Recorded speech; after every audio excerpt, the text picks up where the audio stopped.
26개. 26개요? 네.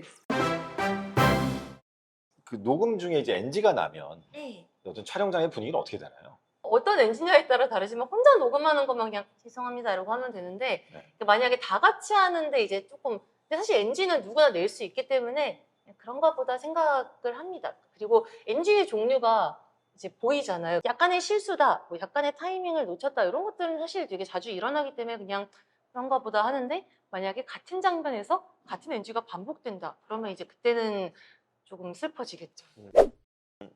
이게 요즘에는 사실 성우분들이나 아니면 성우 지망생들이 발성이라고 하는 거에 관심이 있는 경우가 되게 많아요. 네. 대개의 경우는 발성 공부를 따로 하는 경우도 많고 네. 성우에게 발성이 꼭 필요한 이유가 있을지.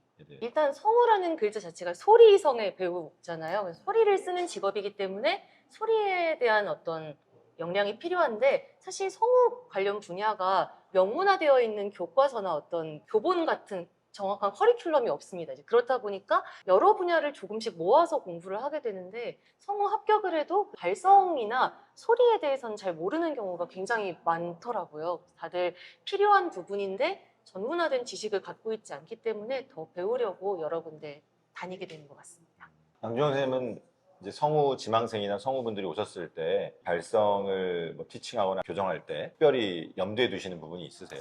일단은 성우들의 목소리를 구현하는 데 있어서 공통적인 특징들을 좀 찾아내게 됐죠. 성우들은 변성을 하면서부터 성대를 면적을 좀 두껍게 쓴다라는 특징을 발견을 했고요. 성대가 좀 쉽게 부을 수 있고 그다음에 이제 목을 좁혀서 변성을 하다 보니까 좁아지면서 두꺼워지는 것 같다라는 생각을 하게 됐었어요. 그래서 성우분들이 이게 좀 재밌는 건데 오히려 지망생일 때 연차가 적을수록 목 상태는 건강하더라고요. 물론 연기적이나 구현하는 데 있어서는 부족함이 있을 수 있어도 이제 목 상태가 건강한 것은 2, 3년 차. 그리고 좀 지날수록 공통적인 특징들이 나타나는데 이게 점점 좁아지고 성대가 쉽게 피로해지고 그다음에 성대가 조금 더 연차가 오래될수록 좀 더 컨디션을 많이 타더라고요. 그래서 그 원인들을 분석해 본 결과 목이 좁아지고 그로 인해 진동하는 부위의 접촉 면적이 조금 더 두껍게 사용하는 감이 없지 않아 있었다. 그래서 좀 발성을 교정하는 순서로 목을 열고 성대의 접촉을 얇게 갖고 가는 방향으로 갔더니 목이 회복이 빨리 되더라를 좀 봤습니다. 그러면 유주야 성우님이랑 특별히 하고 있는 뭐 발성 연습의 포인트라던가 아니면은 유주야 성우님이 실제로 주영 쌤이랑 집중적으로 하고 있는 어떤 포인트들이 있나요? 애니메이션이나 게임 같은 데서 강하고 힘 있는 소리가 필요하기 때문에 최대치를 키우는 맥시멈 훈련을 많이 하는 것 같아요. 그리고 소리를 아역이나 괴물 같은 거 여러 가지 역할을 좁혀서 많이 사용하기 때문에 목을 여는 훈련을 많이 시켜주십니다. 정확한 트레이닝이 안 된 상태에서 좀 성대를 강하게 쓰다 보면은 데미지가 굉장히 많이 축적이 되더라고요. 그래서 일단 저는 제일 중요하게 생각하는 게 근육을 강화시켜서 목의 건강을 조금 더 좋게 만들고 그 작업이 이루어진 다음에 테크닉적으로 풀어가는 게 맞다라고 생각을 해서 류지아 성우가 굉장히 목소리도 이뻤고 컨디션이 좋을 때는 너무나 아름다운 소리를 내시는데 또 컨디션이 안 좋아졌을 때는 너무 힘들어 하시는 걸 봤기 때문에 건강하게 만드는 것을 집중적으로 했고 건강해진 다음에 목소리가 연기하시는 데 있어서 좀 자유로움을 더 느끼셨다고 말씀을 해주셔서 요즘 성우분들 만날 때는 일단 내구성을 강하게 만들자가 저의 첫 번째 목표입니다. 특별히 하시는 연습 같은 거 성우님은 좀 목을 풀고 나오지 않았을까요? 립트릴 같은 경우에는 이제 수시로 제가 그냥 생각날 때마다 집에서 어느 순간 보면 하고 있어요. 습관적으로 립트릴 같은 건 많이 해주고. 남편분이 좀 시끄러워하시거나 이렇게 불편해 제발 그 소리 좀 듣고 싶지 않다 뭐 이런 얘기는 안 하시나요? 다행히 저보다 빨리 출근합니다. 그러시군요. 중간중간에 목이 좀 갈리거나 안 좋은 날에는 백프레셔를 그 유튜브에 있는 스케일 틀어놓고 이제 많이 해주는 편입니다. 양준영 선생님 한번 먼저 가이드를 보여주시고 실제로 어떻게 하는지 한번. 립트릴 같은 경우에는 두 가지의 정확성을 갖고 가면 되는데요. 보통 립트릴을 잘못된 예시와 잘된 예시를 제가 딱 한 가지만 들어볼게요. 립트릴을 할 때 보통 입술 소리가 크고 성대음이 없으면 그거는 입술을 푸는 훈련이지 성대를 얇게 만드는 훈련이 되지를 못합니다. 그래서 보통 이렇게들 푸세요. 그러면은 이게 입술만 떨지 성대음이 들리지가 않기 때문에 꼭 립트리를 할 때는 성대음이 들어가게, 요거는 성대가 운동성이 적고요, 이건 운동성이 있는 소리입니다. 그래서 요 음색이 균질하게 유지가 되도록 일단 만들어주는 게 첫 번째 목표고요. 두 번째는 립트리는 우모음의 가이드이기 때문에 정확히 우 발음이 입술을 떨지 않을 때 우모음이 나오게끔 만들어줘야 돼요. 가 돼야 되는데 보통 또 잘못된 예는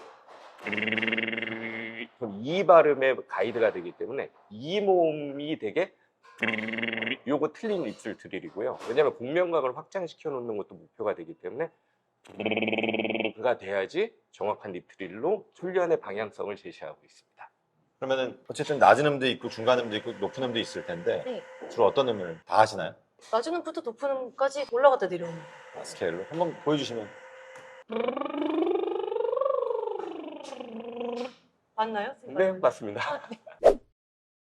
애니메이션을 하든지 아니면 드라마를 할 때 네. 결국 감정을 잡고 감정에 몰입을 하고 이런 것들을 해야 되는데 감정을 잡는 연기를 할 때 어떤 본인의 팁 같은 것들이 있나요? 감정이 많이 들어가면 무조건 좋다 생각을 했는데 어떤 경우에는 장르별로 다르기도 하더라고요. 예를 우는 연기다라고 하면 몰입해서 우는 것도 중요한데 저희가 한 편에 맞는 역할이 막 7, 8개씩 될 때도 있어요. 그러면은 이 캐릭터가 울었는데 바로 얘는 웃을 때도 있고 이제 그렇기 때문에 그래서 이제 뭔가 몰입해서 연기하는 것도 물론 되게 중요하고 소중한 거지만 때때로는 기술적인 것들이 조금 필요할 때도 있긴 해요. 그런 마음을 갖고 일단 소리를 빨리 내고 넘어가고 그래서 가끔은 진짜 뭐 우는 소리 같은 것 때문에 물 같은 거 조금 입에 머금었다가 이제 들이키면서 우는 소리 내고 다음 장면 하고 그럴 때도 있긴 합니다. 약간 감정도 중요하긴 하지만 제작에 필요한 스킬들을 갖추는 것도 함께 해야 되는구나라는 사실을 나중에 입사하고 알았어요. 성우 동아리 하거나 아니면 성우를 준비할 때 이 네. 배우들의 연기를 연구해 보거나 아니면 공부해 보신 적이 있나요? 많이 연구합니다. 왜냐면 저희가 라디오 드라마나 오디오 드라마 할 때는 아무래도 배우분들 연기를 많이 참고하게 되는 것 같아요.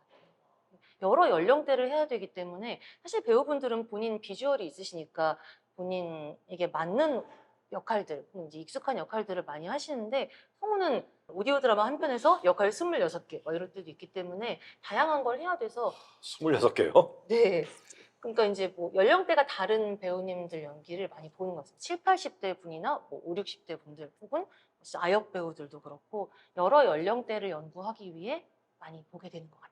이런 말씀을 들으니까 발성의 중요성이 더 클 것 같습니다. 이게 한 작품에서 이렇게 여러 가지 역할을 하려고 그러면 예열을 하고 시동을 거는 작업들도 사실 소리를 내는데 필요한데 급격한 변화를 계속 만들어내야 되는 거잖아요. 맞습니다. 그래서 발성 치료, 발성 교정을 할 때는 명확하게 제시하고 있는 게 맥시멈 컨트롤이라는 용어가 있거든요. 내가 할 수 있는 한 최대값으로 훈련을 좀 성우분들한테는 시키고 있고요. 그래야지 아역부터 노인분들의 연기까지 소화를 해도 무리가 없을 정도로 맥시멈적으로 아주 강하게 훈련을 하고 있습니다.